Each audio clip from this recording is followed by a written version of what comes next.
Well, Notre Dame fans, the Fighting Irish followed the script yet again, and yet again it worked out to perfection for head coach Marcus Freeman's team here at Mercedes-Benz Stadium in Atlanta, Georgia.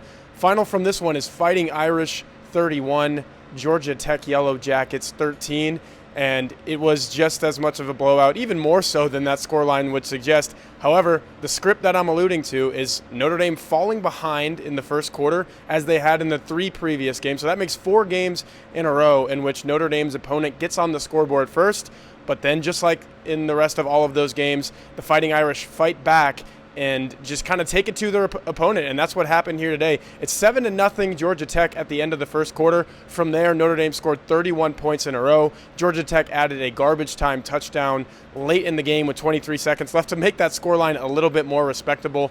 But in the middle of this game, when one team was either going to take command of the game, or the other, it was Notre Dame who once again did that. Riley Leonard leading the charge. He throws an early interception, so Notre Dame goes 3 and out on its first possession. And then on the second possession, they're moving the ball a little bit. They're in Georgia Tech territory at the 45-yard line.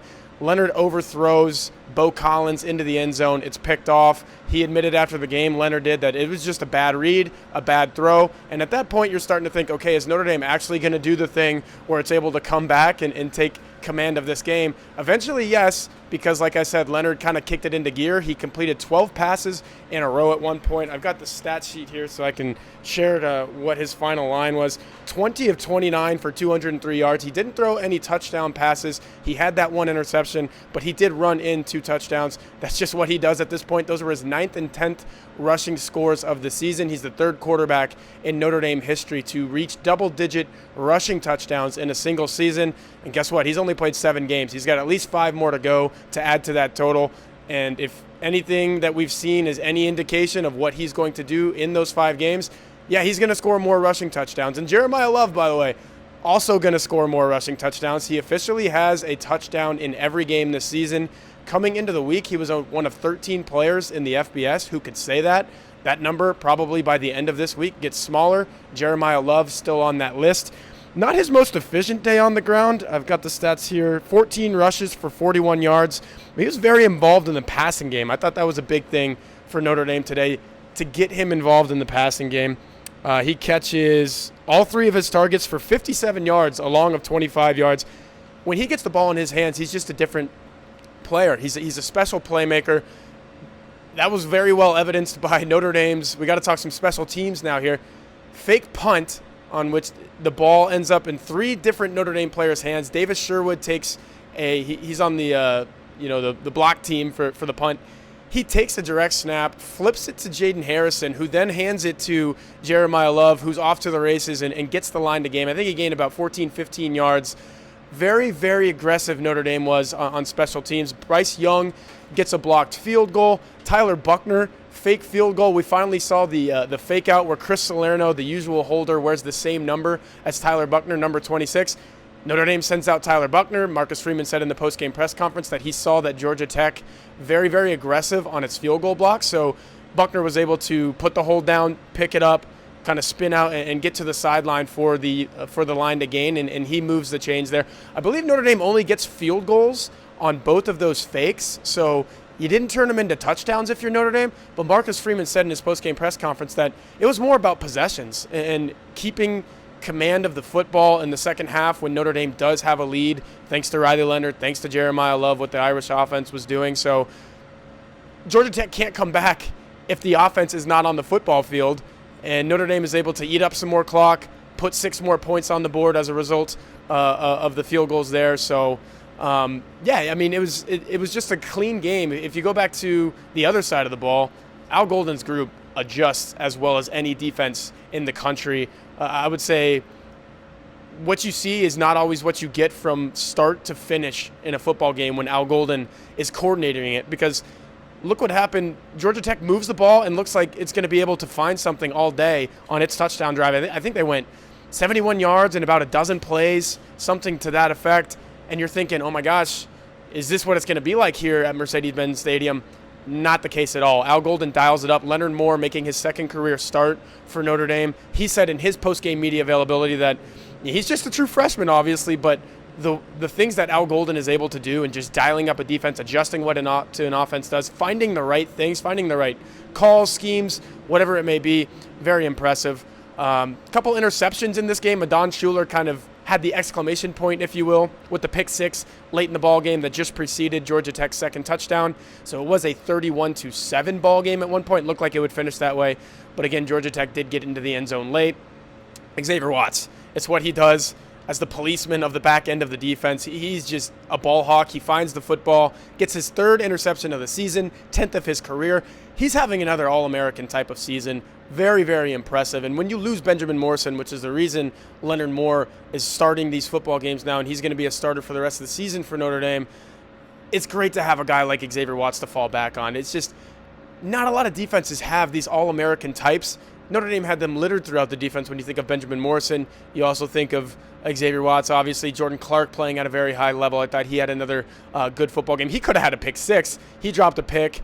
Christian Gray dropped a pick in the end zone. Luckily for Notre Dame, Georgia Tech ends up botching a field goal hold and snap, and things kind of went awry for them.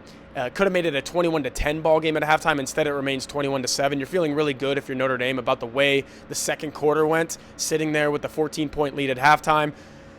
Notre Dame comes out in the second half, and we need to touch on this a little bit because it wasn't all great from Notre Dame. The second half offense was pretty poor, and Notre Dame needed the fake field goal attempt, and Notre Dame needed the fake punt to kind of just keep things stable, and like I said, keep Georgia Tech's offense off the field for no chance of a Georgia Tech comeback, because Notre Dame's offense, after it went on a very, very successful touchdown drive to open up the second half, I believe there was a 3-and-out mixed in there after that, a turnover on downs. It would have been another 3-and-out if Notre Dame did not execute that fake punt to perfection, by the way. Find that thing on social media or whatever you can get video of that. Watch the game back because it was awesome. You need to shout out Marty Biaggi in this game because he was in his bag of tricks. Notre Dame was aggressive. You have to shout out Marcus Freeman for okaying that and signing off and saying, yeah, I want our team to be aggressive and in all three phases. You know, and Notre Dame's special teams has been shaky at times this season. Not tonight. The defense, like I said, with Al Golden was outstanding. The offense did enough there in that second quarter and the first drive of the third quarter to take command of this football game. And, you know, there were a lot of Notre Dame fans here in Atlanta, technically a Georgia Tech home game, if you will. The field had Georgia Tech signage on it and whatnot. Definitely a lot of Rambling Wreck fans here. But Notre Dame's fans showed out, and eventually you could feel it. You could feel that this was another one of those games where, like I said at the beginning of all this, Notre Dame starts slow, but then picks it up. Riley Leonard improves his play. The offensive line, I think, got better as the game went on. Jadarian Price needs a shout-out in this game. Very efficient day for him. I said Love did not have an efficient day. Jadarian Price did. 8 carries, 73 yards, long of 23 yards. He's just a playmaker. Riley Leonard said it in his post-game media availability. So where does Notre Dame go next? To MetLife Stadium to play undefeated Navy, who whooped up on Charlotte today. They've whooped up on a lot of teams this season. All of a sudden, that's a big showdown. I wouldn't say it's an elimination type game for Notre Dame. I think more and more as more teams get their first loss, I believe as I'm speaking here, Tennessee might have handed Alabama its second loss, and if it didn't, then Alabama handed Tennessee its second loss. I think there's an opportunity here with Navy being good, with Army being good. We'll see what USC is at the end of the season. Maybe Notre Dame sneaks into the playoff as a 10-2 team. You don't want that to happen, though. You don't want to take that chance. Notre Dame has a chance to get a very quality victory under its belt at MetLife Stadium against the undefeated and ranked Navy midshipmen. So it's going to be a completely different game. Georgia Tech used to run the triple option. Navy still does run the triple option, and obviously that's going to be the focus this week in practice for the Notre Dame defense. How do you slow that down? How do you slow down quarterback Blake Horvath? Because they're doing a lot of really good things. I do believe that is going to be a tougher challenge for Notre Dame than what we saw here today, especially since Georgia Tech started its backup quarterback, Zach Pyron. Haynes King out with an injury. I do have to say, Pyron, Notre Dame didn't seem prepared for him. And Leonard Moore said in his post-game media availability, Notre Dame prepared all week for Haynes King to play this game. We learned yesterday that he was not going to. Zach Pyron comes in, completes his first 9 passes for 81 yards. Again, helps Georgia Tech take a 7-0 lead. But in the end, Pyron was not enough. He was under pressure all day. He was throwing it to the wrong colored jerseys, as I alluded to earlier. And that's just the type of day, ultimately, that it was in the end. Notre Dame 31, Georgia Tech 13. Big time win for the Irish, now 6-1. And again, like I said, big time game next week against Navy. So I'm Tyler Horka at Mercedes-Benz Stadium for blueandgold.com and Blue and Gold Illustrated.